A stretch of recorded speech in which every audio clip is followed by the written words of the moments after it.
Minimum calculation but concept का बहुत अच्छे यूज़ का एक बहुत ही अच्छा एग्ज़ाम्पल है। तो यहाँ पर आइए पहले प्रॉब्लम को समझते हैं। तो यहाँ पर देखिए आपको गिवन है एक सर्किट डायग्राम, इसमें सिचुएशन ये है कि ये जो आपका स कनेक्शन है ना, ये काफ़ी लंबे टाइम तक रहा और t इक्वल टू 0 पर ये कनेक्शन ब्रेक होकर आप कनेक्शन मिल गया आपका कुछ ऐसे। तो अब यहाँ पर आपको बताना है 4 सिचुएशन गिवन है कौन सी करेक्ट है, ठीक है? तो यदि आप यहाँ पर ध्यान दें तो 2 सिचुएशन पूछ रहा है कि जो बिफोर स्विच जो है 2 पर शिफ्ट करे उससे पहले की सिचुएशन क्या है? तो यहाँ पर बता रहा है देखिए यदि आप स्विच 1 से ही कनेक्ट रहते हैं तो यहाँ पर जो आपका 3H का इंडक्टर है इसमें करंट आपका 2/3A होना चाहिए। दूसरी बात बोली जा रही है कि जो आपका 1 ओम का रेजिस्टर है यहाँ पर करंट आपका 0 मिल रहा था। कब? स्विच को सेकंड से कनेक्ट करने से पहले। अब 2 ऑप्शन गिवन है आपके, उसमें आपको गिवन है जब आपका स्विच सेकंड वाले से कनेक्टेड हो जाएगा, ठीक है? तो यहाँ पर करंट बता रहा है कि 1 ओम में कितना जा रहा होगा? इतना, ठीक है? और जो टोटल हीट डिसिपेट हो रही होगी इस 1 ओम रेजिस्टर से वो कितनी हो रही होगी आपकी? 12 जूल। आई होप प्रॉब्लम आपको क्लियर है। अब इसको सॉल्व कैसे करना है? आइए समझते हैं। सबसे पहले बात करते हैं केस फर्स्ट की, जिसमें जो आपका यहाँ पर स्विच है वो 1 से कनेक्टेड था। तो यहाँ पर आप देख पा रहे हो इसको। नाउ इस सिचुएशन में आपको यहाँ पर बताना है, देखिए यहाँ पर 3 ऐसे कितना करंट जा रहा होगा और 1 ओम वाले से कितना करंट जा रहा होगा, राइट? तो यदि आप ध्यान दें, ठीक है? और आपका टाइम लॉन्ग टाइम हो गया है, ठीक है? लॉन्ग टाइम हो गया क्योंकि काफ़ी देर से स्विच क्लोज्ड है। तो इस सिचुएशन में क्या होता है, यहाँ पर जो इक्विलिब्रियम आएगा तो यहाँ पर जो 3H और ये 6H है जो इंडक्टर है वो कैसे बिहेव करते हैं? इंडक्टर बिहेव करते हैं कनेक्टिंग वायर की तरह, ठीक है? यानी कि यहाँ पर जो रेजिस्टेंस है वो क्या हो जाएगा आपका? ज़ीरो। ज़ीरो रेजिस्टेंस हो जाएगा। तो ज़ाहिर-सी बात है यहाँ पर करंट कैसे फ्लो होगा? करंट हमेशा फॉलो करेगा कि भैया हमें तो रेजिस्टेंस मिले ही ना।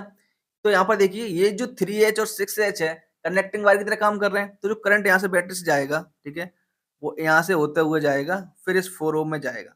यानी इस 1 ओम में जाएगा ही नहीं, राइट? बात क्लियर है यहाँ पे? तो यहाँ पर देखिए कितना करंट मिलेगा आपको? 1 ओम से मिलेगा आपको 0, ठीक है? और ये तो हो गया आपके कनेक्टिंग वायर कौन से? जो यहाँ पर जहाँ पर इंडक्टर लगा हुआ है, ठीक? तो नेट आपको क्या मिल रहा है? देखिए, तो नेट आपको मिल रहा है कुछ सर्किट ऐसे, ठीक है? ये आपका बस यहाँ पे एक 4 ओम का रेजिस्टर है और यहाँ पर आपका 8 वोल्ट की बैटरी। यहाँ पर देखिए आपको I क्या मिलेगा? सीधी-सी बात है आपको I मिल जाएगा यहाँ पर देखिए 8/4 यानी कि 2 एम्पीयर। अब ये जो 2 एम्पीयर है किस-किस से क्रॉस हो रहा है देखिए, इस इंडक्टर से और इस इंडक्टर से, यानी दोनों इंडक्टर से क्रॉस हो रहा है। तो दोनों इंडक्टर थ्रू कितना करंट जा रहा होगा? 2 एम्पीयर, ठीक है? तो नाउ यहाँ पर आप ऐसे देख सकते हो। ये सारी सिचुएशन है।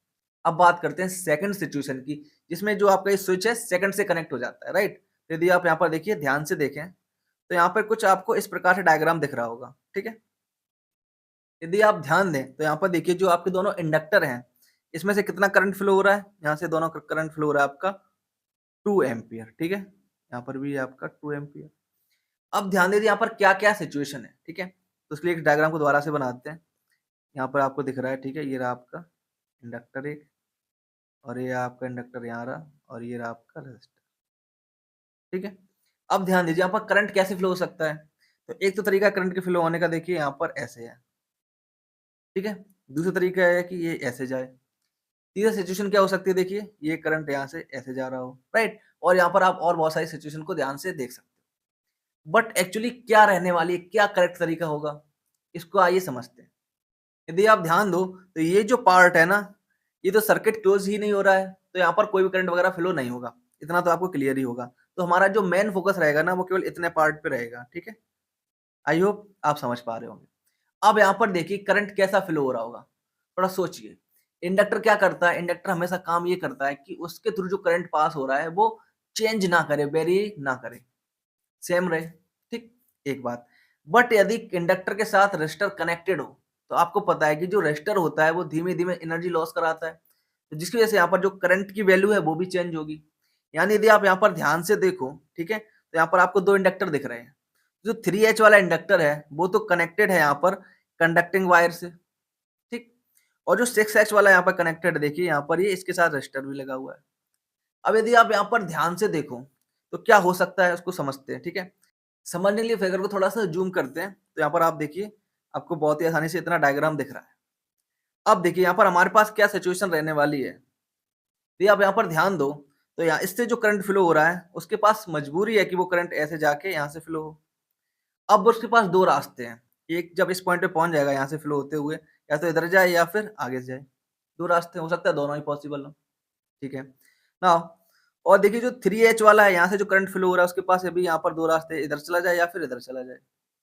आई होप इतनी बात क्लियर है आपको ना। यदि आप ध्यान दो, हमने आपसे बोला कि जो आपका इंडक्टर वो कोशिश करता है कि उससे उतना ही करंट फ्लो हो, तो ये जो 3H से करंट फ्लो होने वाला है उसके लिए क्या सिचुएशन अच्छी वाली रहने वाली है कि यहाँ से जो करंट जा रहा है ना, ये ऐसा ही फ्लो हो जाए, तो इससे इसका करंट को मेंटेन रहेगा। और इस आर में कोई भी रेजिस्टर वगैरह है नहीं, तो जो करंट की वैल्यू है वो सेम की सेम रहेगी। यहाँ पे समझ में आ रहा है कि जो पॉसिबिलिटी है ना इस 3H वाले करंट की, वो यहाँ से पास होता रहे, ठीक है, कोई दिक्कत वाली बात नहीं। अब ध्यान से देखिए, तो यहाँ से जो करंट जा रहा होगा, ठीक है, इस 6H वाले से ऐसे फ्लो के यहाँ से जा रहा होगा यहाँ से, तो जब इस पॉइंट पे पहुंचेगा तो दो रास्ते हो गए, ठीक है। अब ध्यान दीजिए, इंडक्टर में यदि करंट चेंज ना हो रहा हो तो कैसे बिहेव कर रहा होगा, बिल्कुल एक कनेक्टिंग वायर की तरह, ठीक है, ओके। तो यानी कि यहाँ पर दोनों पॉसिबिलिटी है कि वो चाहे इस कनेक्टिंग वायर से जाए या फिर इंडक्टर से जाए। बट ध्यान दीजिए, यहाँ पर रेजिस्टर भी लगा हुआ है, तो ये जो करंट जा रहा होगा समय के साथ ही वेरिएबल होगा, वेरिएबल होगा। तो जब ये इस 3S से जाएगा, इसके अंदर भी करंट वेरी करेगा। तो जैसे करंट वेरी करेगा यहाँ पर अपोजिट डायरेक्शन में क्या स्टार्ट हो जाएगा, ईएमएफ, राइट। तो जैसे यहाँ पर ईएमएफ स्टार्ट होगा, तो मान लेते हैं इस पॉइंट को नाम दे देते हैं ए और इस पॉइंट को नाम दे देते हैं बी, ठीक है। तो इस सिचुएशन में यहाँ पर आपको क्या मिलेगा, पोटेंशियल डिफरेंस मिलेगा ए और बी के बीच में। बट ये कनेक्टेड है, यहाँ पर देखिए कनेक्टिंग वायर से, तो पोटेंशियल डिफरेंस क्या होना चाहिए, 0। यानी कि यदि जो करंट है, ठीक है, ये जो करंट आ रहा है 6H और 1 ओम से जा रहा है, वो फिर क्या करेगा, ए बी को ट्रेवल कैसे करे, कनेक्टिंग वायर से। तो यहाँ पर आपको क्या रहेगा, जो पोटेंशियल है वो 0 बना रहेगा, राइट। तो यहाँ पर देखिए सिचुएशन क्या रहने वाली है, तो यहाँ पर आपको सिचुएशन मिलेगी कि एक तो आपका जो करंट फ्लो हो रहा होगा जो 3H से जा रहा होगा, राइट, वो कनेक्टिंग वायर के थ्रू ही जाएगा, ठीक, अपना सर्किट कंप्लीट करेगा। और जो 6H वाला करंट है वो पहले जाएगा यहाँ पर 1 ओम वायर से, फिर जाएगा यहाँ पर कनेक्टिंग वायर से, राइट। तो यानी कि आप सिचुएशन समझ पा रहे हो अच्छे से। तो यानी कि आपको यहाँ पर क्या मिल रहा है, देखिए ध्यान से, यहाँ पर आप बता सकते हो कि आपको यहाँ पर मिलेगा बहुत ही आसानी से, ठीक है। एक तो यहाँ पर मिलेगा ऐसे सर्किट और एक यहाँ पर मिलेगा कुछ ऐसा बड़ा सा। आई होप इतनी बात क्लियर है। तो नाउ जैसे आप इस बात को कंसिडर करते हो, तो यहाँ पर आपको देखिए बहुत ही आसानी से आप बता सकते हो कि 1 ओम वाले से कौन सा करंट फ्लो हो रहा होगा, केवल और केवल जो 6H से पास होके आ रहा है, राइट। क्लियर सी बात। तो नाउ यदि आप यहाँ पे निकालना चाहो टाइम डिपेंडेंट आई का, तो क्या होता है आपको देखिए, I equal to I naught e to की power minus T upon tau. अब टाउ की वैल्यू यहाँ पर क्या होती है, तो देखिए यहाँ पर आपको टाउ इज इक्वल टू होता है एल अपॉन आर। तो यहाँ पर देखिए पुट किया हुआ है, ठीक है। सो नाउ अब देखिए यहाँ पर जो करंट फ्लो हो रहा था वो कौन सा वाला हो रहा है, केवल जो 6H से आ रहा है। यानी कि इस सर्किट के लिए केवल 6H रिस्पॉन्सिबल है, राइट। देखिए यहाँ पर एल वैल्यू क्या रखोगे, आप रखोगे 6। तो यहाँ पर ये मिल जाएगा आपको आई की वैल्यू टाइम डिपेंडेंट, जो कि इस 1 ओम वाले रेजिस्टर से फ्लो हो रही होगी। एक बात क्लियर होगी। अब यहाँ पर पूछ रही थी कि कितना हीट जनरेट होगी, तो जाहिर सी बात हीट कौन जनरेट कर रहा होगा, यहाँ पर देखिए ये 1 ओम कितनी हीट जनरेट करके दे देगा, ये उतने हीट जनरेट करके देगा जितनी एनर्जी यहाँ पर ये 6H के पास होगी, क्योंकि जो एनर्जी लॉस कर रहा है वो किसकी एनर्जी लॉस कर रहा है, 6H वाले की। तो देखिए 6H पर कितनी एनर्जी होगी, देखिए half L I square, right. तो यहाँ पर आप वैल्यूज को पुट करोगे, यहाँ पर आपको मिल जाएगा 12 जूल। ध्यान दीजिए यहाँ पर जो 3H वाला है ना ये इंडक्टर, इसकी एनर्जी कंजर्व रहने वाली है, क्यों, इसकी वजह से, क्योंकि यहाँ पर लगा हुआ था एक कनेक्टिंग वायर, राइट, जिसकी वजह से यहाँ पर जो इसका करंट है वो सेम का सेम रह रहा था, कोई भी लॉस नहीं हो रहा था। वही जो 6H वाला है यहाँ पर उसका लॉस हो रहा था बिकॉज ऑफ इस जो 1 ओम का रेजिस्टेंस है उसकी वजह से। नाउ आई होप इस वीडियो से आपने बहुत कुछ सीखा होगा, तो प्लीज वीडियो को लाइक कीजिए, चैनल को सब्सक्राइब कीजिए और दोस्तों के साथ शेयर करना बिल्कुल ना भूलें। Thank you and have a nice day.